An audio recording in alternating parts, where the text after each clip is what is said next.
자, 교수님 어디 계세요? 우리가 모르는 어떤 변이가 일어난단 말이죠. 쇼생크 타치를 보면 봤어요. 네. 예. 도, 이 폰. 한 번 칼을 쓸 때 폰을 담아서 팽팽한 것 같은데 뭔가 좀 안에서 출렁대는 것 같아요.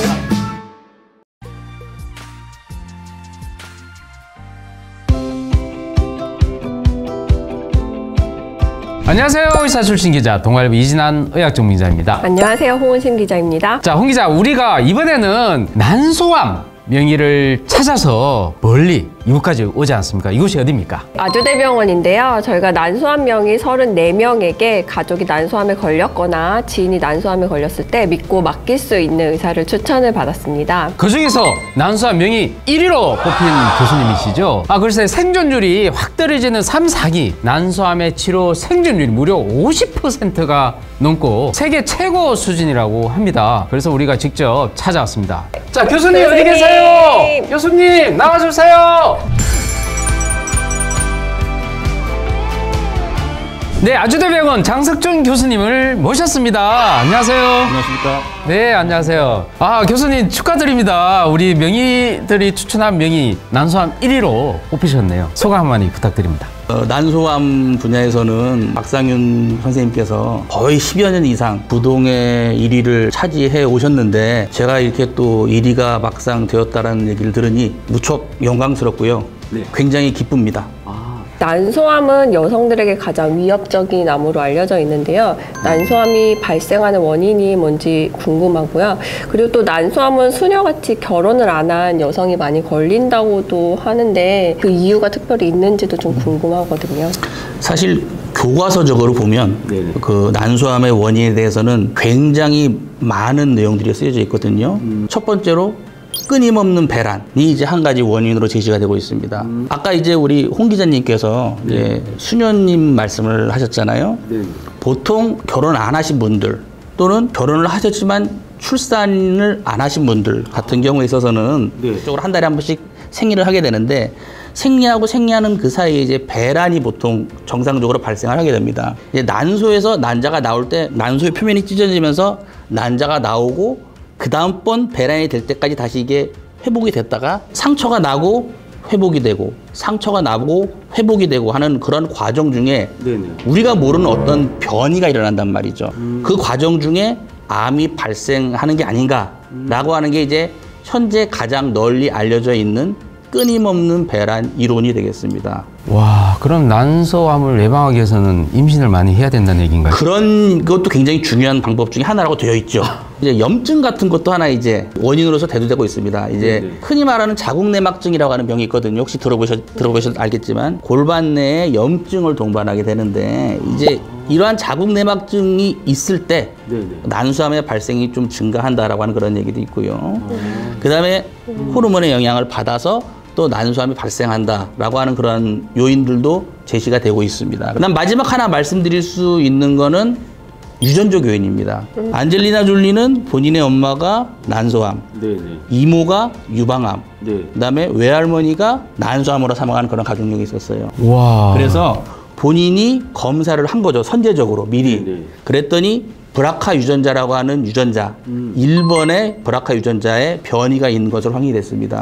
즉 유전성 난소암의 위험 요인을 가지고 있었던 거죠, 본인이. 그래서 미리 유방 절제 수술을 받고 그다음에 이후에 난소 나팔관 절제 수술도 받은 그러한 경험이 있습니다. 또 이러한 유전적인 요인이 또 하나의 중요한 난소암의 원인으로 대두가 되고 있습니다. 우리가 난소암은 주로 50에서 70세에 발생하는 암으로 좀 알려져 있었는데 최근에 보면 또 30대 환자들도 빠르게 늘고 있다고 합니다. 혹시 그 이유가 있을까요? 물론 이제 과거에 비해서 의학이 많이 발전을 했기 때문에 건강에 대한 관심들도 높아지고 그러다 보니까 젊은 여성들이 산부인과 검진을 미리 자주 받으면서 난소암이 또 미리 조금 잘 발견되는 그런 측면도 조금 있는 것 같아요. 초경 연령이 빨라진다.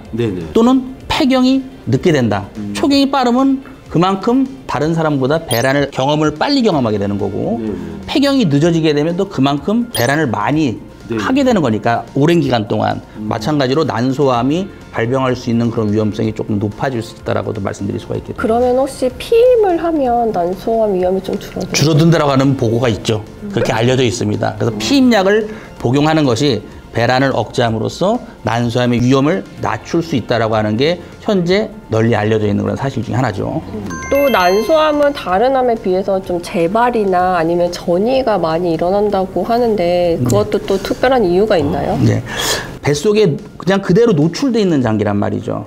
난소 자체가. 네. 그러니까 보통 이제 난소암이 생기게 되면 네네. 뱃속에 그대로 노출된 상태로 종양이 있게 되고 일정 정도 시간이 지나면 암세포가 떨어진단 말이죠. 뱃속에. 이렇게 떨어집니다. 네. 근데 이제 뱃속에는 정상적으로 우리가 어느 정도의 복수가 있게 되고 그 복수가 순환을 하거든요. 뱃속을. 네. 그 복수에 실려서 암세포가 실려서 뱃속을 떠돌아다니는 거죠.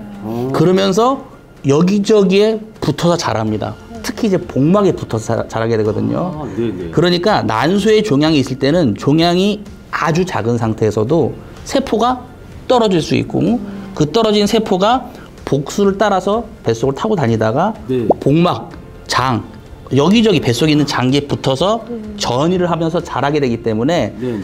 굉장히 종양이 작은 상태에서도 이미 뱃속에는 굉장히 심하게 퍼져 있는 그런 상태가 되는 거죠. 뭔가 난소암이라고 특정을 할 만한 그런 증상이 없기 때문에 뭐 나타나는 증상이 되게는 왜 이렇게 속이 좀 불편하지?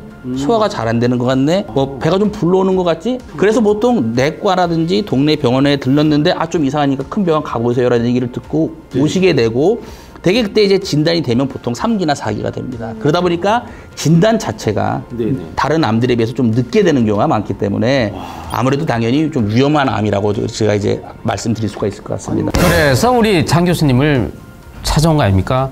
발견되면 3, 4기 환자분들이 굉장히 고민이 많을 텐데 이렇게 생존율 높이는 비결 어떤 것이 있습니까? 일단 뭐 과찬의 말씀이고요. 네. 난소암은 수술이 무엇보다도 가장 중요한 병이라고 말씀드릴 퍼져 수 있는데 있을 것 같아요. 수술이 그렇죠. 가능합니까? 종양 감축 수술이라고 얘기를 합니다. 보통 일반적으로 네. 종양을 축소시킨다, 띄어낸다. 그런데 이제 어떻게 띄어내느냐 하는 게 관건이고요. 네. 남는 게 없게끔 최대한 깨끗하게 띄어내는 그러한 수술을 우리가 보통 이제 종양 감축 수술이라고 하고 네. 최대로 띄어낸다고 해서 보통 최대 종양 감축 수술이라고 보통 표현을 합니다. 수술이 끝나고 났을 때에는 남아있는 종양이 없게끔 만드는 게 이제 보통 수술의 목표가 되고요. 난소암 같은 경우는 이제 그러한 표준적인 수술이 없습니다.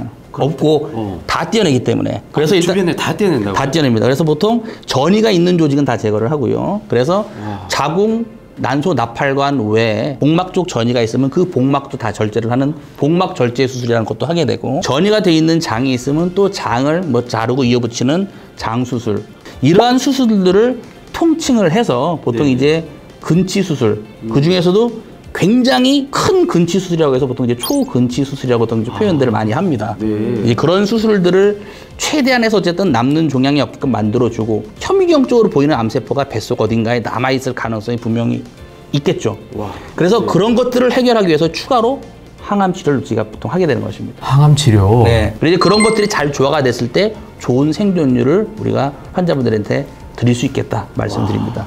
교수님 이렇게 적극적인 수술과 항암제 치료도 하지만 온열 항암 요법이라고 해서 하이팩 요법도 도입해서 굉장히 효과를 많이 보고 있다고 합니다. 또 획기적으로 생존율을 연장시킨다는데 좀 설명 좀 부탁드리겠습니다. 네. 우리가 이제 보통 수술 이후에 어느 정도 회복 기간이 지나서 뱃속에 원래 종양이 있었던 거니까 네네. 직접적으로 뱃속에다가 항암제를 주입을 하면 효과가 좀 더 좋지 않을까. 그런데 일부 항암제 중에서는 항암 자체의 효과를 열을 가했을 때 그 항암 효과가 조금 더 항진되는 그런 항암제들이 있습니다. 네네.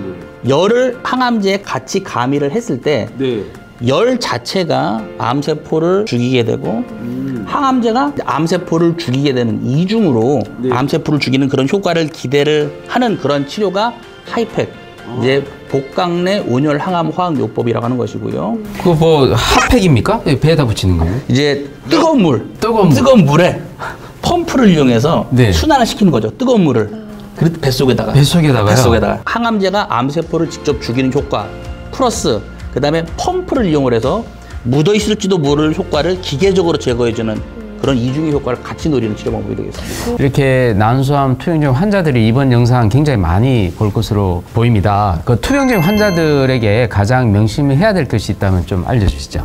영화 쇼생크 탈출을 보면 네, 봤어요. 네, 보셨죠? 이런 장면. 예. 거기 보면 이제 그 주인공인 팀 로빈스가 네네. 모건 프리만한테 얘기를 하는 게 있지 않습니까? 희망은 좋은 것이다. 끝까지 우리가 지켜야 될 가장 중요한 가치가 희망이고 네네. 저는 그러한 희망을 꼭 환자분들이 가지시길 바라고요. 굉장히 요즘에 의학이 많이 발전되고 있거든요. 굉장히 좋은 약들이 하루가 멀다 하고 쏟아지고 있습니다. 네, 난소암도 그렇습니다. 난소암도 마찬가지고 이제 굉장히 좋은, 특히 요즘 많이 이제 표적 치료제들한 말들을 많이 하지 않습니까? 그러한 약들이 굉장히 많이 개발되고 있고 연구가 진행되고 있는데 네. 조금만 버티시면 조금만 더 버티시면 네네. 그러한 약들의 혜택을 분명히 받으실 수 있는 기회가 생길 수 있으니까 네네. 어떻게 해서든지 간에 희망의 끈을 놓지 마시고 네네. 최대한 치료에 임해 주셨으면 좋겠다라는 말씀 드립니다. 알겠습니다.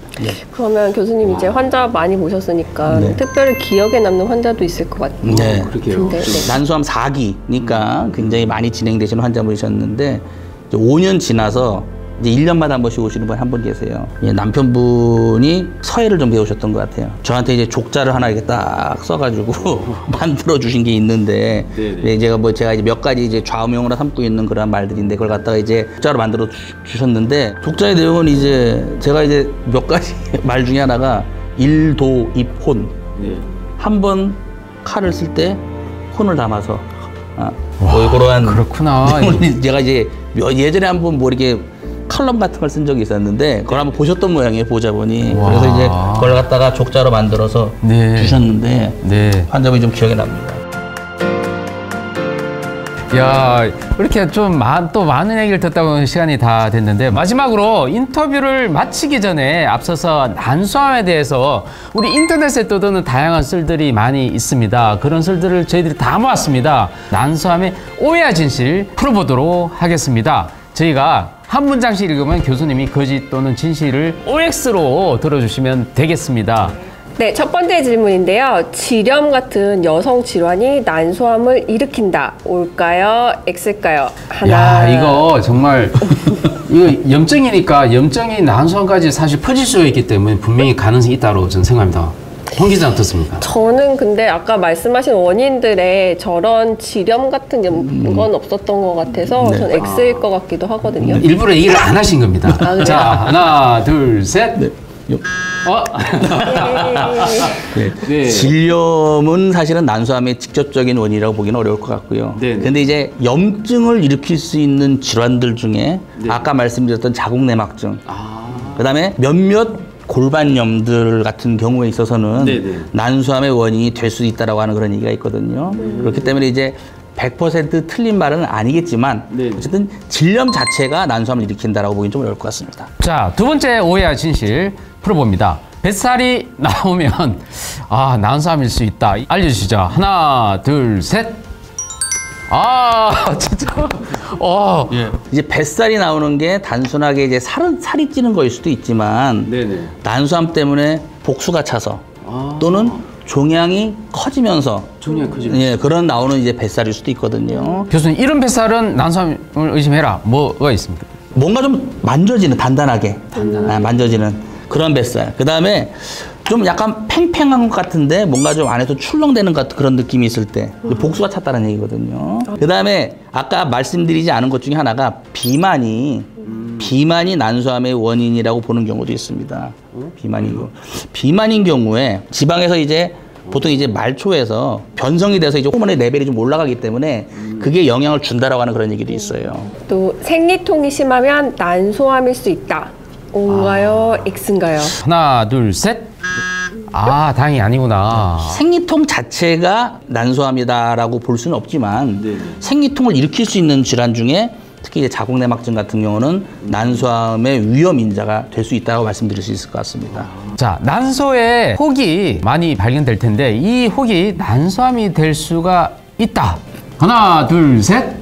맞습니다. 혹이 될 수 있다. 예, 그러니까 이제 모든 혹이 다 그런 건 아니고요. 네. 대부분의 난소의 혹은 아까 홍 기자님 말씀하신 대로 양성입니다. 그 대부분의 양성의 혹 중에 굉장히 일부가 난소암이 될 수도 있다. 0.00001%인가 혹시? 그런 퍼센티지로 있는 거죠. 그래요? 그게 그 자궁내막증이 이제 난소의 세포를 만들 수가 있어요. 자궁내막종이라고 보통 표현을 하는데 그런 자궁내막종이 있을 때 자궁내막종에 있는 세포가 일부 암세포로 변형되는 경우가 좀 드물게 있을 수 있습니다. 자, 우리 마지막 질문 홍 기자가 얘기해 주시죠. 유방암 발병 병력이 있으면 난소암 발병 가능성이 높다. 자, 하나, 둘, 셋 올려주시죠. 아, 역시 있구나. 근데 이제 유방암이 있다고 해서 다 난소암의 발생 가능성이 높은 건 아니고요. 아까 말씀드린 그런 특정 유전자에 이제 변이가 있는 경우, 안젤리나 졸리와 같은 그 브라카 유전자와 같은 그러한 유전자의 변이가 있는 경우, 또는 그 외에 다른 몇 가지 또 다른 유전자들이 있거든요. 그런 경우에 있어서는 어쨌든 유전성으로 유방암, 난소암이 생길 수 있기 때문에 주의를 잘 기울이셔야 될 것 같습니다. 네, 알겠습니다. 이상 오야 진실을 마치도록 하겠습니다. 자, 이렇게 2022 동아일보 헬스동아가 새롭게 변신하면서 추진한 여성암 명의가 뽑은 명의, 네 번째로 난소암 최고 명의를 찾아봤는데요. 자, 이번에 또 1위에 오르신 분이 또 한 분 계시죠, 홍 기자? 누구시죠? 임명철 일산국립암센터 교수님이 계십니다. 아, 네. 야, 이번에는 자, 우리 수도권 지역에서 난소암의 명의들이 다 나왔거든요. 자, 다음 회차는 국립암센터의 또 다른 공동 1위 명의를 만나보도록 하겠습니다. 동아일보 헬스동아 많이 사랑해 주시고 많은 관심 부탁드립니다. 이번 영상 도움이 되셨다면 구독과 좋아요, 그리고 알림 설정까지 꼭 눌러주세요. 감사합니다. 감사합니다. 감사합니다. 네.